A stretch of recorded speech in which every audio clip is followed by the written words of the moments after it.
Actually, Jane, naghahanap tayo. Bakit ganun, Auntie? Kung kailan susunduin na natin ang nanay, bigla siyang nawala. Ano ba ito nangyayari sa amin? Huwag kang mawawala ng pag-asa. Makikita din natin ang nanay mo.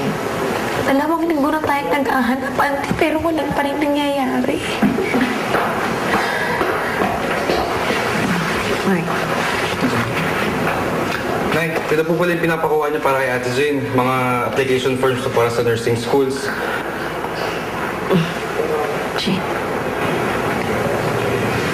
Ipagpapaliban ko na muna ang pag-aaral ngayon, Auntie. Mas importante kasi sa akin mahanap ko talaga ang nanay eh.